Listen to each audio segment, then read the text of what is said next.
Bom dia, boa tarde, boa noite a todos. Estamos aqui para mais um vídeo, a parte 2 agora, falando sobre artes, junto com a Paula aqui. Se você não assistiu o vídeo da parte, sempre quis falar isso, olha que legal.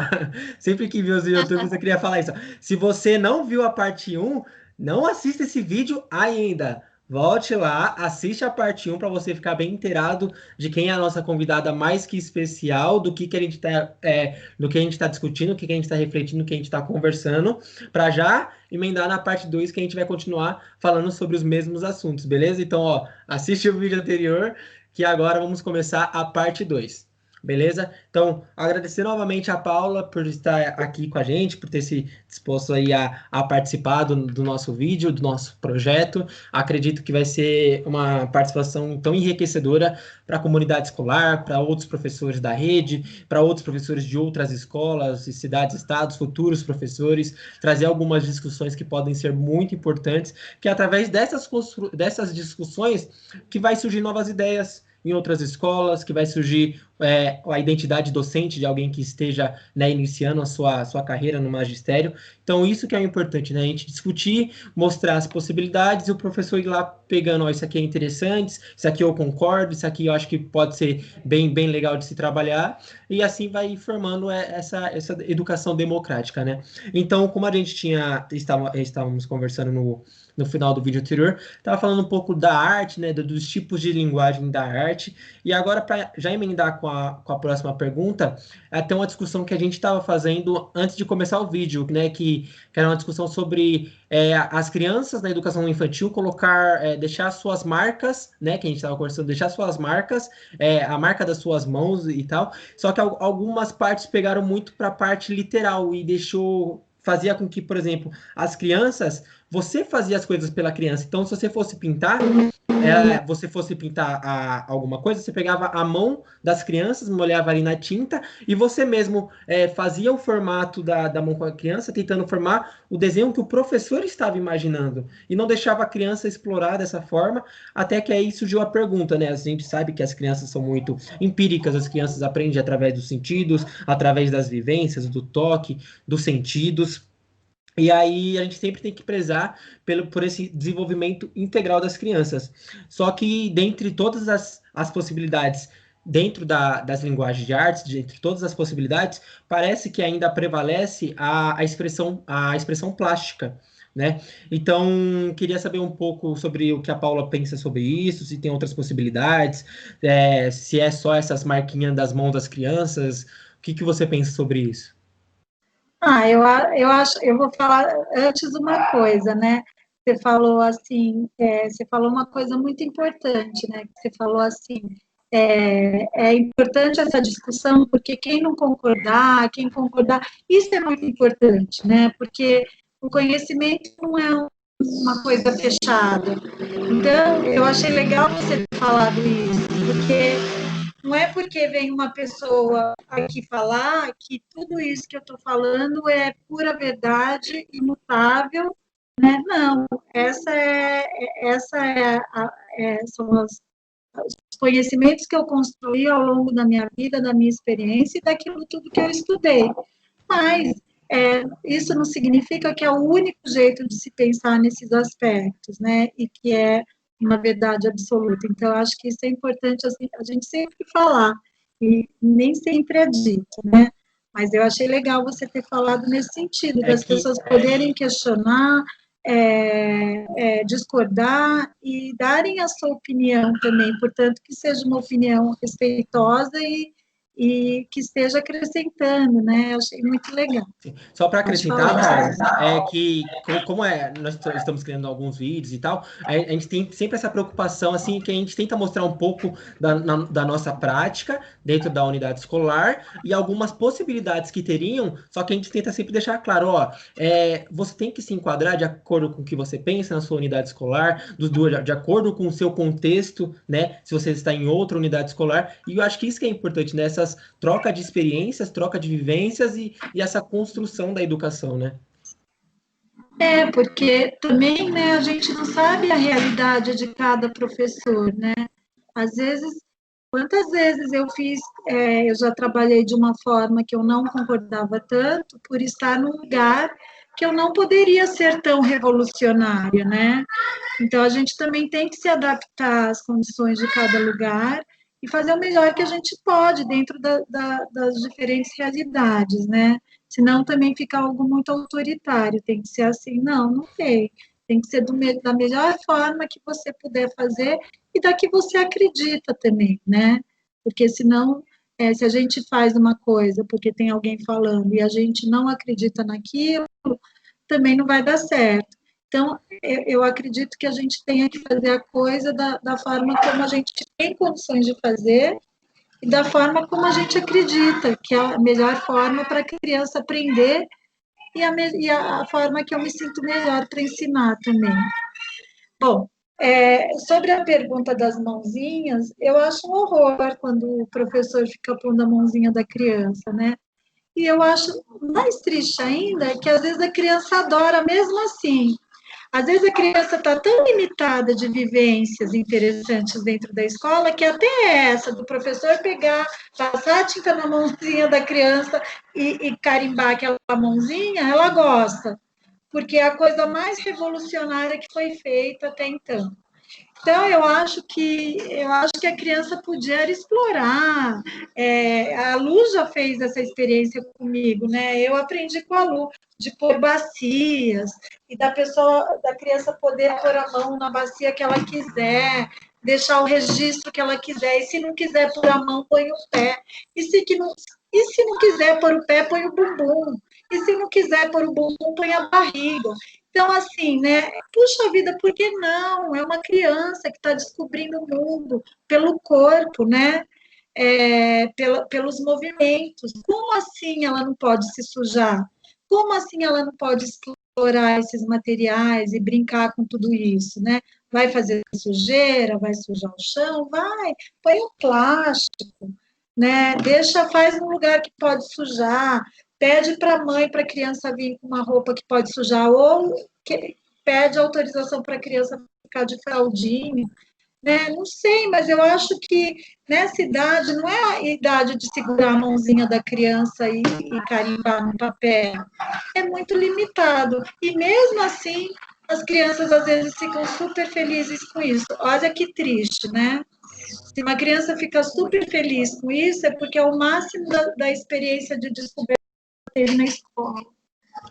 Nossa, e com essa fala me veio muito um texto que eu vi na faculdade, que era sobre do Rubem Alves, que falava a escola, acho que alguns aqui conhecem, há escolas que são gaiolas e há escolas que são, né, que incentivam voar as crianças. Então, deixa as crianças voarem, né? Deixa ela explorar, deixa com todas, como a gente falou sobre tudo, com todas as partes do corpo. Não precisa apenas pintar com a mão, mas você ainda pegar a mão dela para você pintar. Tem tantas outras possibilidades. Eu acho que é só uma questão de conversas e possibilidades mesmo, né? A próxima pergunta é a professora Cíntia, certo? Pode ficar à vontade, Pro. Isso, Eric. Boa tarde, Paula. É muito bom estar aqui com você, foi um prazer te conhecer. E a pergunta que eu trouxe vem até de encontro com essa última, né? Que a gente ainda hoje em dia a gente depara com profissionais que valorizam o produto final, né? E não dão tanto valor a todo aquele processo de criação da criança e tal. E aí os professores eles querem tentar ajudar, né, as crianças no meio da produção artística delas. E aí eu gostaria de saber até que ponto o professor ele pode interferir, né, nas produções das crianças. Olha, essa é uma questão bastante delicada, né? Muito delicada, porque eu podia falar assim para você: o professor nunca deve mexer na produção da criança. E daí eu estou sendo muito taxativa e talvez eu esteja sendo muito dura e talvez eu esteja sendo errada. Porque às vezes o professor sentar lá com a criança e produzir junto com ela, mas não no sentido do professor ser um modelo, mas do professor estar lá junto com ela, iniciando aquilo junto com ela. né? Talvez isso seja muito gostoso, mas é diferente do professor estar corrigindo para que fique bonito. Não, o professor está vivendo aquilo com a criança. Sentou no chão, tirou o sapato, sujou a mão, pôs a mão dele junto com a criança, sujou o rosto junto com a criança, está lá desenhando junto com a criança sem uma preocupação do resultado ser realista ou não. Então, ele está vivenciando aquilo, né? É diferente dele ir lá e fazer aquela famosa mão de gato, que é aquilo que quando o professor vai lá e corrige, faz do jeito que tem que ser para a criança fazer igual, copiar ele, né? Não é, daí não seria nem um modelo, seria uma cópia. São coisas diferentes, né? Um modelo, se o professor senta no chão, se suja, se descabela, não sei o quê, é um modelo. Agora, se o professor vai lá e fala tem que ser assim, não sei o quê, não é um modelo, é uma imposição, né? Eu acho que são coisas diferentes. E eu acho que não tem nada demais também o professor sentar junto com a criança e vivenciar aquilo com a criança. Eu acho até bastante importante. E às Outro vezes. dia eu fiz um curso de neurolinguagem que a professora estava falando dos neurônios espelhos, né? Que é a forma mais eficiente de aprendizagem pela... Só um minutinho. Só um minutinho.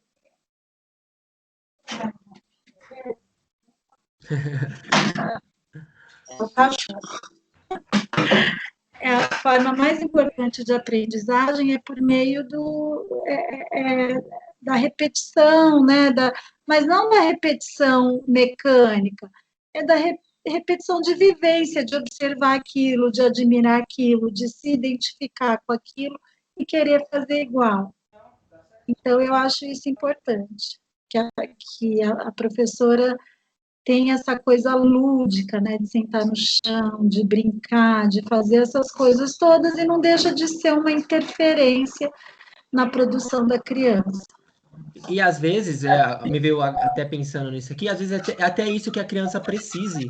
A criança às vezes não precisa dali naquele momento do professor falando o que ela tem que fazer, ela só precisa estar com a criança mesmo ali de corpo e alma, né? Porque às vezes ela nem tem isso em casa, né? Com a correria do dia a dia, os pais não têm esse tempo de sentar do lado da criança, então a visão que ela vai ter é do professor. E imagina esse carinho que vai ter, essa afetividade que vai ser construída, essa confiança que vai ser construída, se o professor tiver essa paciência de sentar do lado da criança, saber o que está acontecendo ali, seria muito importante. Pode falar, Lu. É uma coisa que eu acho que é super importante falar, e eu concordo com a Paula que é um assunto muito delicado, quando diz respeito, quando fala sobre a interferência do professor, a minha grande preocupação é quando essa interferência acaba descaracterizando completamente a produção da criança. Porque, por exemplo, a gente também encontra alguns profissionais que olham para, não só profissionais, né, mas algumas pessoas que olham para uma produção da criança e, não, além de não valorizar, não acha aquilo bonito, né? Então, ele acha que com a interferência dele, ele vai melhorar aquela produção. Então, ele vai retocar, ele vai fazer um contorno, ele vai pintar mais forte, ele vai fazer um detalhezinho para aquilo parecer mais bonito. E descaracteriza a tal ponto que, às vezes, nem a criança reconhece mais a sua produção. Então, eu acho que eu tenho essa preocupação também, sabe? Que é a famosa mão de gato. É a famosa mão de gato, né? Então, que eu acho que esse cuidado a gente tem que ter para interferir, mas até a página 2, não passar desse limite, entendeu? Para que depois a criança não se veja mais naquela produção. Lu, você tem toda a razão. Isso é uma coisa recorrente, né? Você vê isso em todo lugar. E não só isso, como às vezes o professor escrever no desenho da criança, dá visto, escrever o que a criança falou que significa, né? Então, ela fez numa garatuja, o professor vai lá e escreve que é uma montanha, porque ela falou que é uma montanha. Lembrando esses significados no desenho da criança são tão transitórios, né? É uma montanha naquele momento, no momento seguinte pode ser outra coisa, e porque é um fazer vivenciando, pensando, né, e transformando. Mas a Lu tem toda a razão, né? Essa necessidade do bonitinho, que às vezes nem é bonitinho coisa nenhuma, né? É uma coisa muito presente nas escolas, né? Às vezes, uma coisa que eu faço muito com as crianças é começar o desenho rabiscando, e elas têm que continuar o desenho, partindo de um rabisco, né? Então, isso também é muito legal. Ou você tá lá, uma brincadeira que eu faço muito aqui com os meus filhos, com o Gustavo, que é pequeno, ele risca, depois eu risco, daí ele risca, depois eu risco. E é uma produção de nós dois juntos, né? Daí sai um desenho que nós fizemos juntos, mas eu procuro respeitar sempre o risco dele, né? Não impor o meu como mais verdadeiro lá no desenho, né? O que o dele seja o mais importante lá. Mas a Lu tem toda a razão, os professores têm esse medo, e principalmente quando tem que fazer exposição, né? Daí, às vezes, a escola exige, ai, tem que ser bonito, porque os pais vão ver, não sei o quê, não sei o quê. E daí não tem nada a ver, porque vão ver o que é o trabalho do professor, e daí, né? O professor já passou por tudo isso. Exatamente. Isso mesmo. Professor André, pode ficar à vontade. Estava acompanhando a discussão de vocês e a cura para a gente entrar em tantas discussões, né? O que é bom, porque a gente vai passar a noite gravando esse vídeo aqui, porque a gente vai querer... Então, o que eu queria colocar aqui é um outro debate, né? Que é disso que vocês estavam falando, que é uma coisa que a gente faz, inclusive, quando uma brincadeira, né? Até que ponto o professor pode participar da brincadeira ou vai intervir na brincadeira e da criança, né? Quando a criança quer a participação, né, a presença do professor na brincadeira, ou quando ela quer brincar sozinha. E talvez seja interessante e venha de encontro com o que vocês estavam falando aí, com relação à criação da criança, a arte em si. Né? Então, de repente, dá para a gente começar a ter menos intervenção, é claro que depende do que o professor tem, né? Em menos intervenção e mais participação do professor na produção da criança, né? Porque daí aí entra tudo nesse contexto aí, do professor também sentar no chão e fazer a produção com a criança, e também se sujar de tinta, e também usar a terra, a areia, seja lá o que for que estiver sendo utilizado no momento, né? Dependendo da exploração, dependendo da experiência. Então, é aquela coisa de participação ou intervenção, né, na produção da criança. Mas isso é só o que eu queria colocar aqui dessa discussão que vocês estavam tendo, né? E aí a pergunta que eu tenho para fazer está relacionado à exploração também. Porque, graças a Deus, a educação infantil, ela possibilita essa liberdade maior para o professor, né? Esse trabalho com as linguagens e experiências diferenciadas com as crianças. Então, a gente já tem como princípio aí, né, esse trabalho com exploração. Vamos explorar bastante as materialidades, os espaços, as superfícies, e a criança vai participando de todo esse contexto. E aí o que eu queria perguntar para a Paula quando acaba essa exploração da criança e começa a expressão, a arte em si. Entende o que eu quis dizer? Ela vai explorando, explorando, explorando. Quando acaba a exploração e começa a produção artística de fato? Olha, André, na verdade, a produção artística não começa na escola. Na escola, assim como a ciência não começa na escola. Na escola a gente não tem cientistas. A gente tem crianças experimentando a ciência. A mesma coisa eu posso falar da arte. Pode ter um ou outro que se destaque e tenha aquela intencionalidade de fazer arte. Talvez no ensino médio, a partir do 9º ano, talvez, eles já estejam com mais intenções, né? A arte, ela requer intenção. Eu tenho que ter intenção de fazer arte. Na escola, as crianças estão fazendo experiências artísticas, né? Elas não são artistas. Assim como quando uma criança faz uma experiência científica, ela não é um cientista, ela está participando de experiências científicas, né? Agora, a criança, ela vai aos poucos adquirindo a consciência daquilo que ela está fazendo, né? Que é o que a gente chama de metacognição. Cada vez mais ela sabe o que ela está fazendo, por que que ela está fazendo aquilo, como que ela está fazendo. Então, quanto mais isso for conversado com a criança, né? Por isso que as aulas de artes, elas precisam ser também reflexivas, né? Por que que eu fiz assim, não fiz assado? Que os trabalhos sejam mostrados, apreciados. Olha, o fulano fez assim, o cicrano fez de outro jeito. Por que que fez assim? Por que que fez acolá? Então, tudo isso vai fazendo com que a criança pense sobre a própria produção e o que que ela está fazendo. Quanto mais consciência ela tiver disso, ela pode começar a ser uma produtora de artes antes do que normalmente seria, né? Então, isso tem a ver com a intenção de fazer a arte. E essa intenção de fazer arte, ela requer uma maturidade, ela requer conhecimento, ela requer uma postura, coisas que as crianças não têm ainda na escola, né? Então, elas geralmente na escola não estão fazendo arte, elas têm experiências artísticas.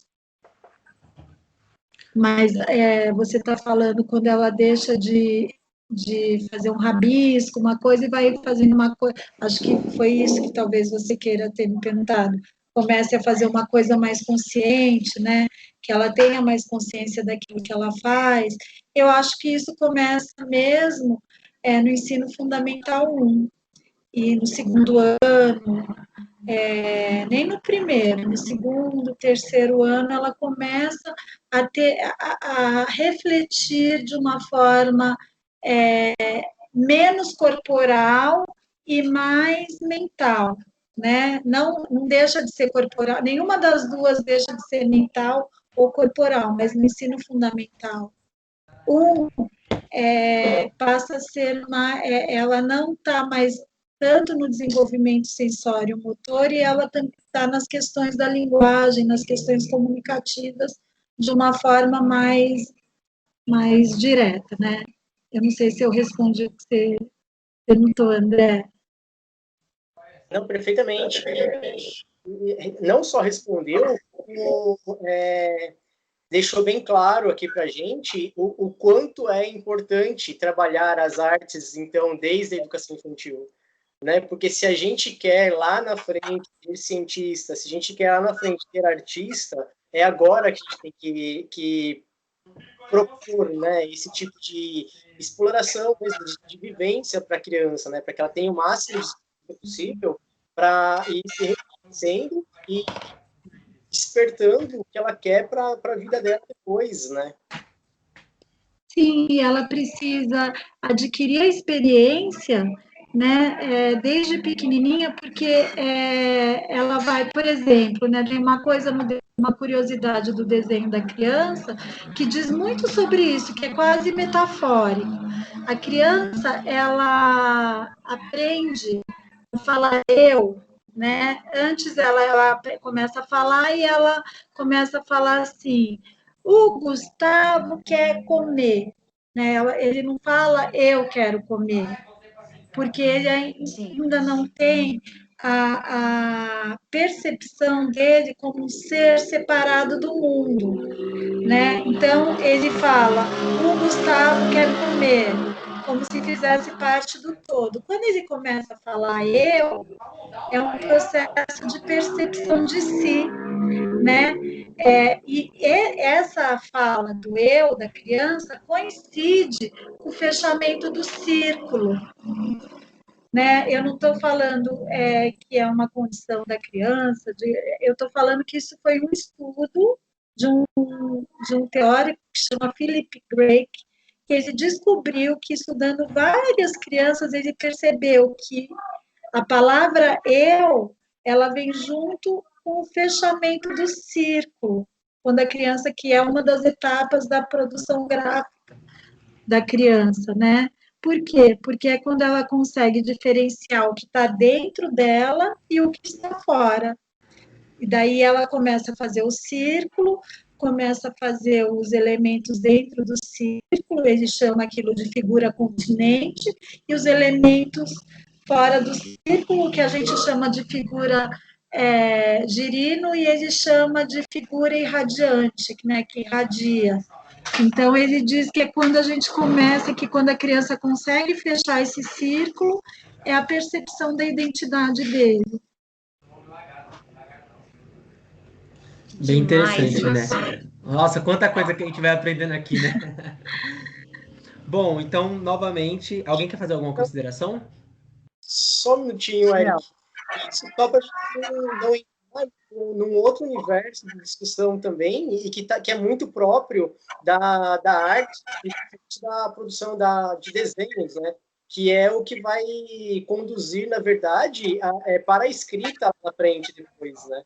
Então, Sim. tem questão de desenvolvimento da subjetividade e que vai desembocar também na prática de escrita em si, que é o que todo mundo quer e que é a grande pressão que a educação infantil recebe.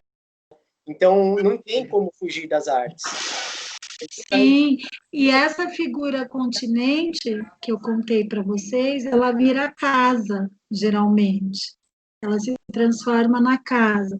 E daí o Philip Drake completa que quando a criança faz a figura continente, está muito ligada à segurança dela, aos aspectos socioemocionais, né?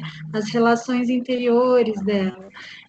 As relações com a família, tudo isso. E quando a criança faz a figura irradiante, está muito ligada às relações externas dela, ao movimento, né, ao correr. Geralmente viram os bichos, as figuras irradiantes. E daí, isso é muito legal, porque quando a criança começa a escrever, né, André, que ela faz as garatujas, ela começa fazendo...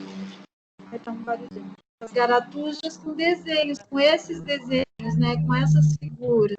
E depois isso também conta um pouquinho como é a história da escrita da humanidade, né? O ser humano começou desenhando e depois transformou isso em escrita, né? E que se associa intimamente com a comunicação, da comunicação com as linguagens. É curioso como, antropológico isso, né? É curioso como o percurso que a gente veio desenvolvendo, né? A gente como seres humanos e tal, veio desenvolvendo para privilegiar a linguagem verbal e o tanto e o quanto ficou dominante essa linguagem sobre as outras, né? Sendo que é uma linguagem que começou com outra forma, que não a verbal, né? Acho que dá para a gente tentar fazer uma tentativa aí, pelo menos, de puxar as outras novamente também, para tentar dar colocar num pé de igualdade, né, com a linguagem verbal também. A gente não... que é uma briga que a gente tem na educação infantil, né? Que a gente não está dizendo que a educação verbal não seja importante. A gente quer quer mostrar que as outras são tão importantes quanto a linguagem verbal, né? Principalmente nessa fase, né, André? Principalmente nessa fase. Que a criança se comunica por todos os meios, né? E ela não sabe falar, às vezes, né? Às vezes não é a linguagem verbal não é a linguagem que ela domina, né? Ela precisa das outras linguagens para poder se comunicar. E aí, às vezes, ficou exigindo tanto dela essa linguagem verbal que ela é tomada como uma criança diferente, a criança que tem problemas. E às vezes não é, às vezes é só uma criança que se comunica por outras linguagens, né? E que vai chegar um momento dela se comunicar pelas linguagens verbais. Eu lembro que o Jô Soares contou que ele começou a falar aos 4 anos. Depois não parou mais, né? E só para puxar um pouco de sardinha aqui pro meu lado, depois, antes da forma escrita e da forma de desenhos, veio o movimento, viu? Então não vamos esquecer do movimento, da linguagem corporal. Com Mas, certeza. mas brincadeiras à parte, eu quero novamente, então, aqui, para encerrar o vídeo, agradecer a Paula pela participação de novo. Se vocês quiserem uma parte 3 desse vídeo, então comenta aqui embaixo que vocês querem a parte 3. Eu também achei que não ia falar isso, mas vou falar também. Comentem aí se vocês quiserem uma parte 3, que nós estamos pensando em fazer mais um vídeo, porque o assunto foi tão legal, foi tão amplo e foi tão rico que às vezes nem dá para a gente abordar tudo ao mesmo tempo, né? Em um vídeo de 30, 40 minutos. Então, eu espero mesmo que vocês tenham gostado de assistir até aqui. E, de novo, obrigado, Paula, pela participação. Imagina, foi um prazer. Foi muito gostoso, muito bate-papo gostoso demais. Realmente. Muito obrigado a todos, obrigado a todos. Obrigada a vocês. Até a próxima, então. Até a próxima semana com o próximo vídeo. Um beijo e fiquem bem. Beijo. Obrigada, Paulinha. Obrigada a vocês, gente. Foi muito gostoso. Vocês são demais também, viu? Parabéns por tudo que vocês fazem aí.